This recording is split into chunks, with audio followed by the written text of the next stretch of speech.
Plays by Mahmoud, and today's our guest is Angel Rebo, and he's known as the Confident CEO, and he plays multiple roles in his life. To name a few, he is an influencer, LinkedIn strategist, and international TV host. These are just a few titles of his, and today I feel honored to interview him. So, for our listeners who don't know you, can you tell us a bit about yourself and how the journey has shaped you today? Of course, thank you. Thank you very much, Mahmoud, for having me, and thank you everybody for listening to us today. So, as you said, my name is Angel Ribo, and my brand is the CEO Confidant. And basically, both accomplished entrepreneurs and corporate CEOs, they hire me to bridge the gap globally for expansion and exposure. I basically help them take their businesses internationally as a way to accelerate the growth of their businesses. And basically, I've done that for a long time already. And the reason why my brand is what it is because when I left corporate America 5 years ago, I counted how many companies and CEOs I had held before, and in the last 20 plus years, I have held more than 1,500 CEOs in 33 different countries. So thank you for having me. Besides that, I'm also the president and co-founder of Wisdom for Kids, which is a foundation we help underprivileged kids in Latin America become entrepreneurs using the local resources. Yeah, that's amazing. That's amazing. 1,500 is like really big number. Yeah, that's a lot. Like how Yeah, long it's a have? big number. Yeah, absolutely. So how long have you been connected to this entrepreneurship and? Yeah, so well, I mean, I've been connected to entrepreneurship for a long time, since the 90s, because all the time I was working, helping other companies develop their businesses. I was also working with indirect sales models, which means that I was helping basically resellers, distributors, to develop the business along with the companies I was working with. So I was always working with entrepreneurs, and I was always helping them with their businesses, with business strategies, and to help them go to the market along with us. So I have been then involved with entrepreneurship since then early 90s. And I have been involved with entrepreneurship in Latin America as with my charity since 2018 probably, and we have already helped more than 1,000 families since then. Yeah, that's amazing. Yeah, amazing. So how did you from where did you got the inspiration to start your nonprofit? This Yeah, is your so charity. Also. yes, thank you. Yeah, absolutely. So basically, while I was working in Latin America, and I lived in Latin America for 10 years, and I worked there for over 15 years. So I was always exposed to poverty all the time. Every time I would go to visit some of the manufacturing plants that they were serving with the companies I was working with, all the time, those manufacturing plants would typically be in the outskirts of big cities. And those areas are typically, unfortunately, they have a lot of poverty. And it was very common for me to see kids asking me to keep my car safe while I was inside the plant, or they were offering me to clean to wash the car, or they were selling me gum or a bottle of water or something like this. So I was all the time exposed to both, very super powerful people in the continent, and at the same time to a lot of poverty. So in 2015, I had a spiritual experience that allowed me to see very clearly that I had to help those kids, and if it wasn't me, who was going to do it? So that was probably the reason I was so exposed to poverty and so exposed to business that I eventually came to me very clearly that I had to help those kids. Yeah. So from as you said that they were selling you bottles, they were selling you gums. So through their act, so we can say they are already entrepreneurial from their heart. Like they're kids right now, yeah, but they're still trying to sell something and earn their living. So that's entrepreneurial. Then that's it. That's entrepreneurial. So they already Yes. had it. Yeah. Yeah. Yes. So obviously, I mean, it's difficult to say they were already entrepreneurs, those kids that were selling me those things, because as you know, many families actually, they are obliged to Yeah. suggest their kids to do this, so very often this happens not because the kids want to do it, because or it's because their parents or their tutors, they're asking them to do it. So that's a big of a difference there. But Yeah. um, the communities that we go to, it's basically we talk to the community leaders and we ask them, we would like to do that. We would like to actually deliver a workshop and help your kids in your community to become entrepreneurs. And it's not that common that those kids are already entrepreneurs. Sometimes they are, but it's not that common. But again, most of the time they do it because, or they work because they have to do it. So let me tell you an example. We go, for instance, to an indigenous community in Mexico, and it's a large area. In total, there are like 180 plus small sub communities there, and many kids work, and they work because their parents are working on in coffee plantations and other sorts of places. So they actually ask their kids to work along with them because the family needs that money, right? So they need more hands and more hands and more hands.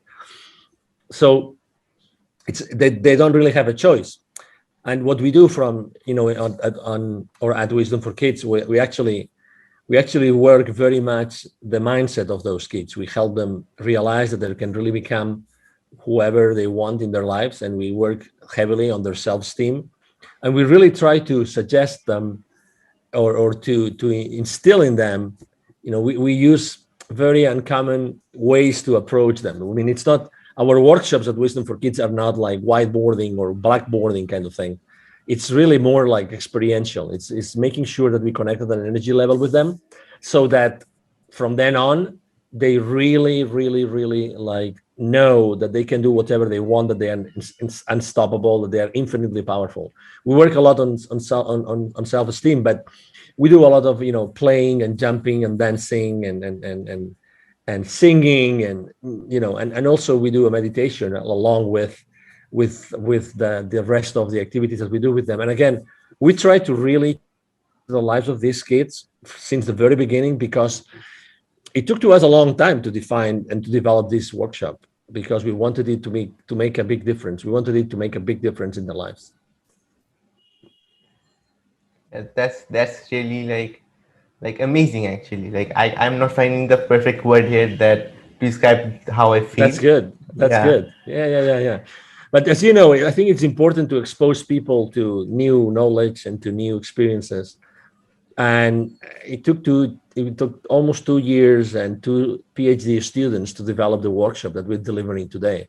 So yeah, I mean, we have really invested a lot of time in making sure that what we do with the kids is really impactful and it's going to stay with them for the rest of their lives. Okay.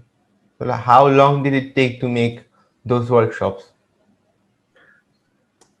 Yeah, well, I mean, it took to us 2 years to develop them, but it's basically two hours long workshops in which we pack really a lot of many different things. But it really flows very well because it's all about having the kids super excited for two hours. So it's really fun, and obviously, um, I mean, kids are magic, right? I mean, kids have this ability to really enjoy life like no one else, right? It's a blessing to be able to work with kids and to teach them things. So it's 2 hours, but it's really, when we go back to those communities, they really remember us and they really are excited about what they did, what we did with them, in when we first engaged with them.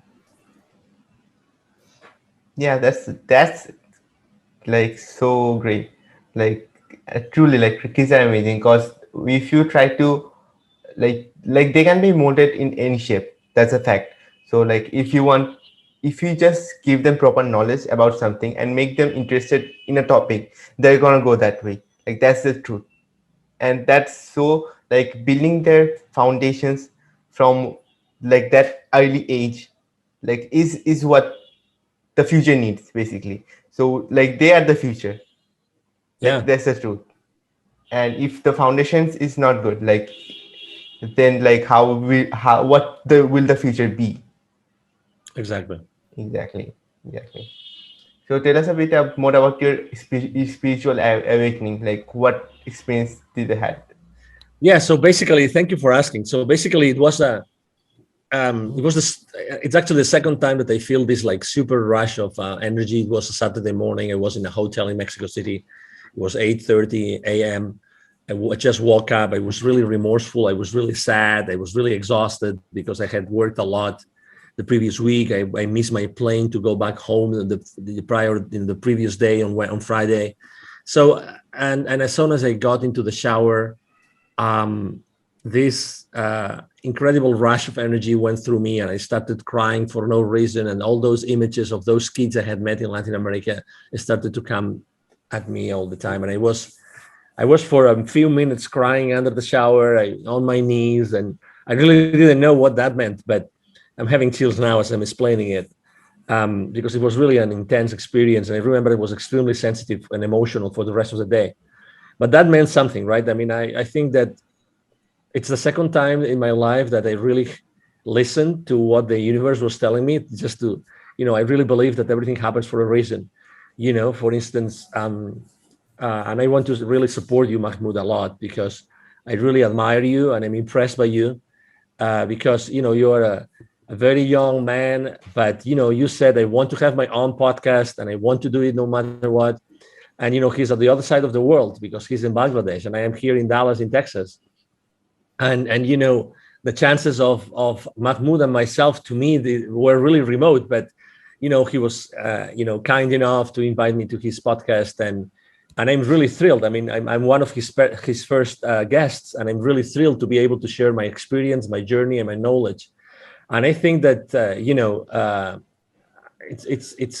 it's a great you are a great example, Mahmoud, of someone that really wanted to make a difference in the world, and you decided to actually launch your own podcast and start doing it, no matter what. So this is exactly the spirit that I'm trying to instill the kids that I'm helping in Latin America, and this is exactly, I have been allowed to teach hundreds of salespeople in my life, literally from many different countries, and I have to say that all of them remember me, right? And I very often they reach out to me and they share things and experiences with me, and that's one of the legacies, right?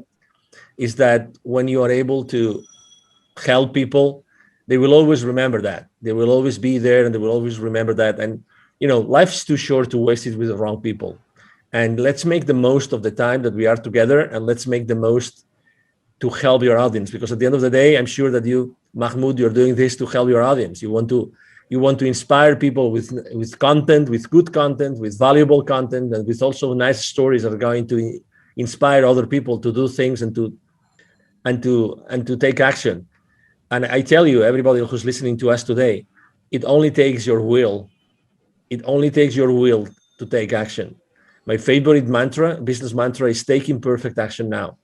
Anybody can take any action, and you don't know what's that's going to take it, right? And everything happens for a reason. For some reason today I had to be on this podcast in Bangladesh, and I'm so blessed to be here because I'm able to answer Mahmoud questions, and I'm able to help his audience and to skyrocket his podcast. And I'm going to support you, Mahmoud, as much as I can on my social media whenever the episode is uploaded and is published and everything. So this is what life is about, and I really want to commend you for doing what you do every single day, Mahmoud. Yeah, thanks a lot. Basically, I'm very flattered to hear that. Like, yeah, yeah, like every single word that you said was extremely like absolutely true. It actually is only will, like the first and the only thing. Not the only thing, but like the most important, like the core thing that takes is the will and the ability to take action with it. Yeah, so like that's the main thing. That's if you're not discouraged. So if uh, as everyone else, so most people are discouraged before starting anything else. But if we Mhm. have enough willing power, then we will get through it. Like that's the truth. And but like the kids that you're helping, like for them, it's this is the mental barrier because everyone else is making like thinking that or like forcing them to think that nothing's gonna happen, like nothing's good gonna happen. Like that's one of the thing. And if we are able to like it doesn't matter who it is, but if anyone is able to help grow this willingness in a kid, then he'll do great in the world in the future, and make a difference in others life. And And you that's mentioned, sorry to interrupt you. yeah, Continue. absolutely. Nah, No, no, go no. I ahead. was gonna say because you mentioned something which is really important, and you mentioned discouragement, right? It's true, and that's something that we face when we go to Latin America, because when we help kids and we have this, let's say the initial workshop, obviously we know that it's very easy for the kids' parents or tutors to just with one word, with one eyesight, just to say, "What you just learn is useless" or whatever, right? I mean, so they can be easily discouraged. But I think that the example that we have to actually give ourselves, you and myself, as opinion leaders, I think that discouragement is just, it's just a temporary loss of enthusiasm. That's what it is. So, I think that we should, and we do teach the kids that, there's no such thing as a failure, and that everything happens for a reason. There's all the time there's a reason why we have to do things, and there's a reason why we have to perform certain activities and do certain things. So um regardless, everything happens for a reason. I was yesterday, I think it was Tony Robbins, like seven basic principles that he runs his life by. And Tony Robbins, obviously, he's a very powerful, he coaches very powerful people in the world. And one of the things that he was saying was, it's everything happens for a reason. And it's true.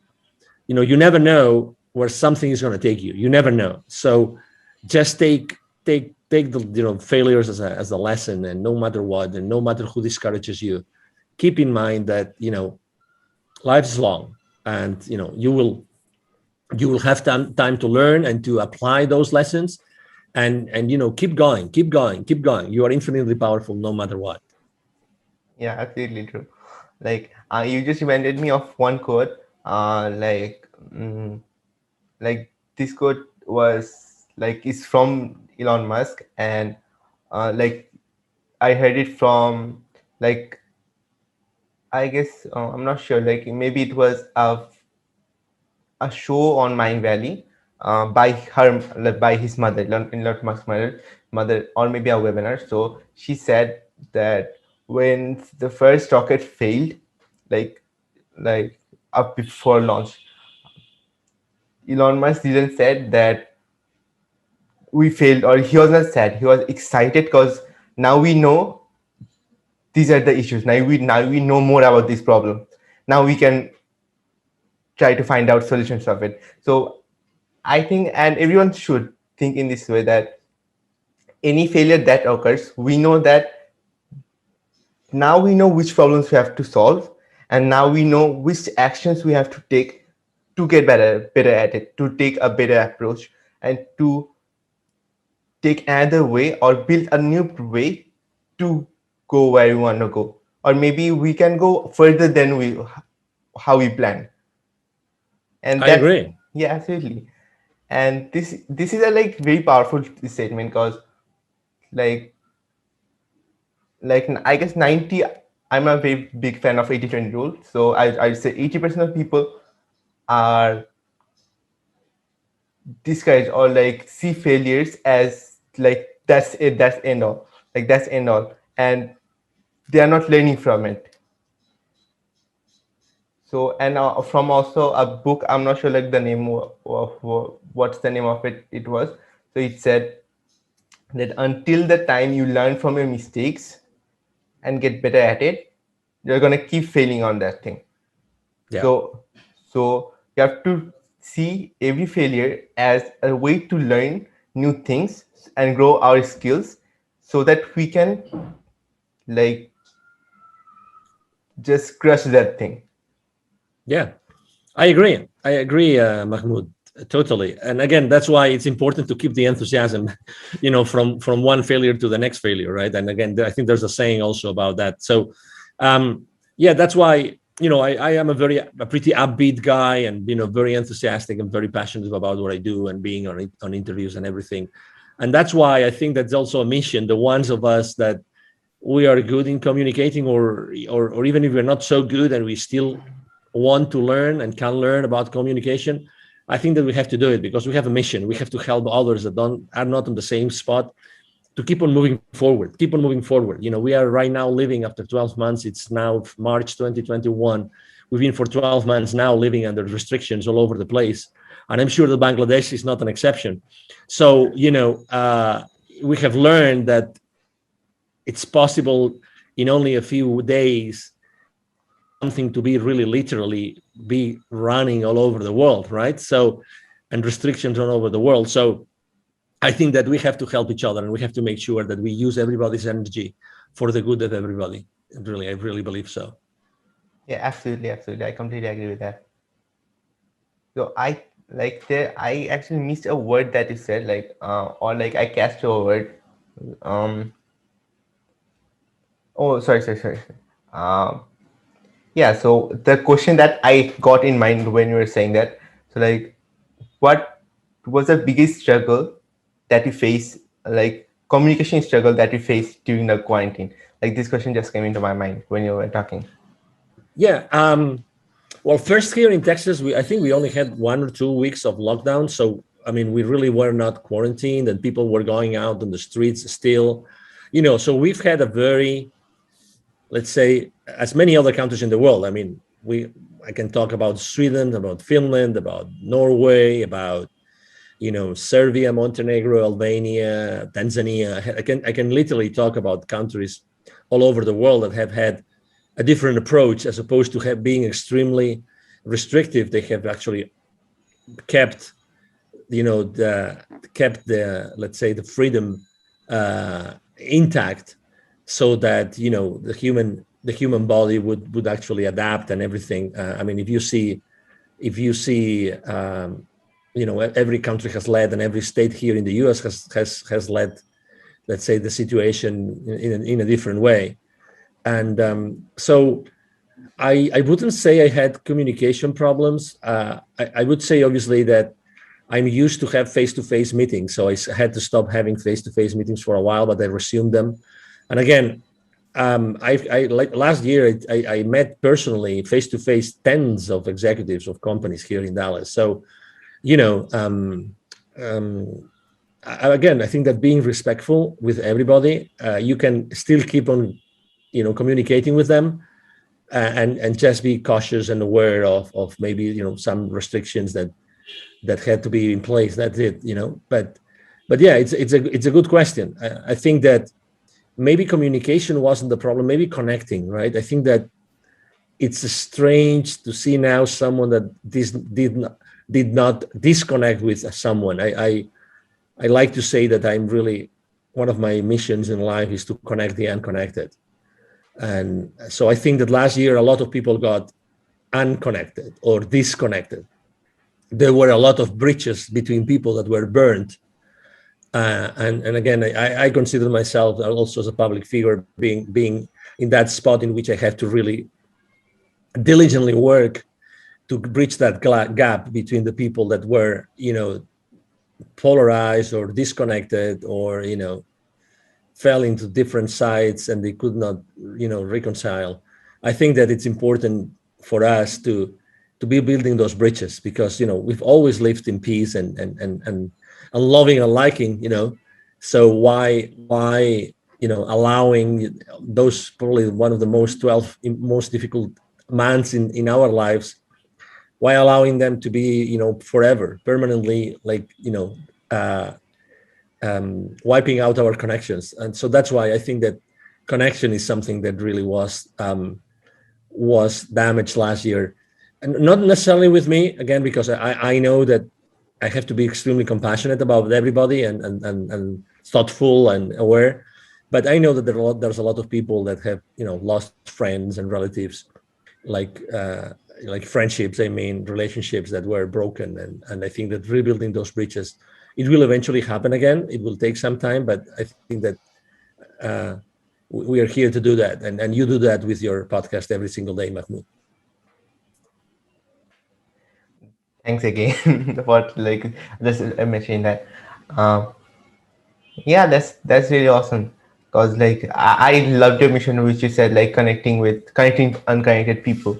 Cause like that's really important. Cause because of this, especially this, I don't exactly say that because of this only this, let's say, pandemic only, but for a pretty long time people are unconnected. Like people are getting unconnected, like they're connecting on social medias, that's true, but most of the people are unconnected with each other. And that's a really big problem because we have to get connected to solve the biggest problems in the world. Let's say like hunger is a great problem in a large portion of the world. So let's, for even solving that problem, we have to get connected.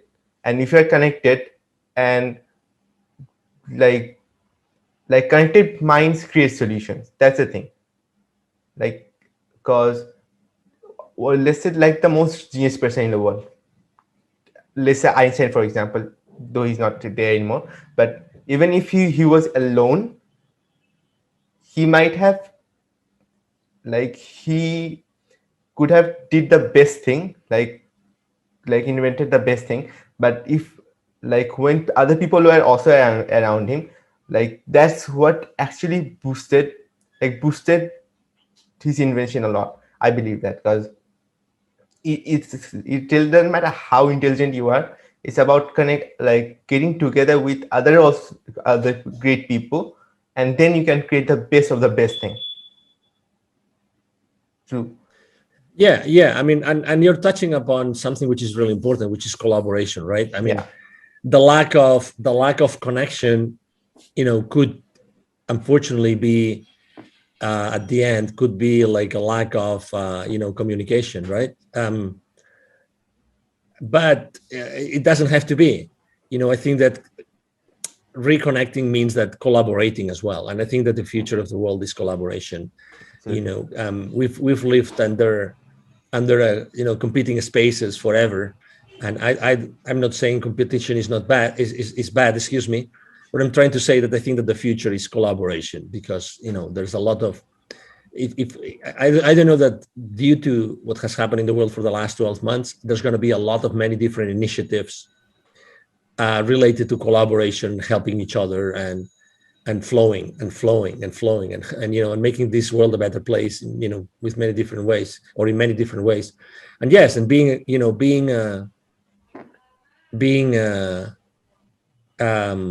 aware of this, I think, is really important today. Today more than ever. Like that's the thing. Yes, absolutely. Yeah. The collaboration is, I completely agree with that, because like without collaboration, like we can make great things happen. And like in the future, all the great innovation has to come through collaborations, and not in the future as well, like in this time, let's say today we need anything that happens today is because of collaboration. And if you are not connected with amazing people, like people who want to have, like who have similar passions with ours, so let's say we want to solve this problem, and there are a lot of people that we don't know about who are also passionate to solve this exact problem, not even with a different thing, like not even with a twerk or anything. So if we are able to bring those all passionate people together, like they're gonna work passionately even if they have nothing. And that's where the magic begins, truly. Mhm. Yeah, we are magical beings, and we are infinitely powerful. It's a matter of just talking to each other, and helping each other, and keep on exploring, and keep on, that's why I go back to the same thing, taking imperfect action now. I think that taking action is so powerful. It gives you so much power, and it gives you so much experience, and you are able to be more intentional in what you do every single day. As much as you take action, you keep on putting yourself on the line and doing things that you didn't think that you could do. So it's like me, when I started my, let's say, my solopreneur career. Well, right now I have a large team in my company, but when I started, it's actually, I mean, I had a very limited presence on LinkedIn, for instance. LinkedIn is the platform where I work the most. Right now I have 27,000 connections, and I have made a lot of mistakes, but right now I have a very engaged community. I help them a lot. I give a lot of value away. And this is, it's just, part of who I am, and part of making mistakes, and doing a lot of things with many different people. It's I think that, and I think Tony Robbins says it very well also. I think that that your worth, or even your wealth, is totally proportionate to the amount of people that you're able to help. So if I want to help, if I want to be really, like, wealthy, I think that I have to really make sure that I'm able to put out there a way in which, hundreds of thousands, if not millions of people can benefit from what I do. Absolutely, absolutely. So, like, I don't know, like, talking with you, like all the codes are coming into my mind, like while talking to you, because um, so it's about helping people. Like, one thing is, if we want anything in life, I forgot the author of it who said it, but if you want anything in life, like, sorry, I said opposite. We can have anything in life if we help enough people, and this is absolutely true, because even if we are selling any product, we are helping them to solve a problem. So in that regard, we are helping them, and the more people we're able to help, and or another thing, so like if the problem is bigger and we are able to help more people, and we're gonna get more wealthy, like that's the truth. And it didn't, like, it's not anything forceful that we're taking money. It's just we're helping, and in that exchange they are giving us. Yeah, I agree. Absolutely. Yeah, I mean, it's by definition. I mean, it's you know, but that's then it's the question is then, if the people listening to us, right, if they want to get help, and they want to reach that point, how do they do it? How do they get the message across? What's the right message? What's the right service? What's the right product? I remember last year here in the Dallas community, I collaborate a lot with many different business accelerators and startups and entrepreneurs. And I gave actually 2 times last year. I gave a couple of uh, webinars about pivoting. So pivoting is the concept of reinventing yourself, right? So when you pivot, this means that I mean, that Completely falls like shifting. the basketball. Yeah, exactly. So the basketball term of pivoting, right? So um, I think that it's important that you know how to pivot. It's like important that you know how to put in place what your passion is, what your expertise is, what the market really, Wants. is willing to pay, and what the market wants. Those 3 things, those 4 things, excuse me. I think those 4 things are extremely relevant and extremely important. And that's really the basis for anything else that you want to do. But you have to do it properly. I think that you have to do. If you haven't done it yet, just ask yourself those 4 questions. What are you passionate about? What other people tell you that you're really an expert on? What do you think that the market needs or the market wants? And because that's important. And then, is the market going to pay for it? And how much is going to pay for it? So those 4 questions, ask those questions to yourself. And I think that you will then be able to really set up a starting point for your entrepreneurial journey. Yeah, those four are really amazing questions, because we can start from there. So like if we kick out every other thoughts from our mind and we start from there, we can get a clear direction, and we understand the people, like what they want, what we want, and then align it with like what our strength is. And then like after combining it, like we'll set the price as well, like depending on the market how much they want to pay, and then release it.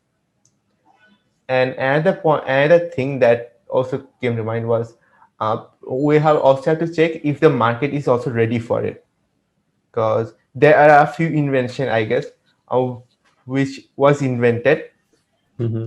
and they did not succeed when they were invented. Yeah. Yeah, because the market was not ready yet. But after a period of time when the market was ready, then when it was released, it became a quick hit. Like in overnight, it became overnight hit because the market was not ready. Yeah, yeah, I agree. But still, I always like to ask the question of not whether a product or service is going to succeed, but how do we make it successful? I think it's a different, I think it's the right question to ask yourself is to ask, what do you have to do or how do you have to make it successful? I think that we should ask ourselves a different question. And that's why it's so important also what we do in the schools with the kids, underprivileged kids. It gives us, you know, again, being in touch with kids all the time, and so being able to bridge that gap between the super powerful, connect the super powerful, connect them with the super underprivileged. It's such a great experience because, again, it's bringing the authenticity of the kids and also the power of the ones that have achieved almost anything in their lives. Absolutely. Like yeah, absolutely. Those are like these are very powerful words. You can say like these are like the definition of growth. You can say I for me. Yeah. So now before we like get out of like this conversation and to go ahead of our day, like is there any last in word of inspirations or any final words that you want to say? Yes, Anyone? definitely. So, yeah, the first thing obviously is thank you again, Mahmoud, for having me. Thank you to the audience who's listening to us today. My name is Angel Rebo for the ones that are only listening and not watching this video and they don't see the visuals here on the screen. Angel is spelled like in angel, and from heaven, and Rebo spelled R-I-B as in boy O.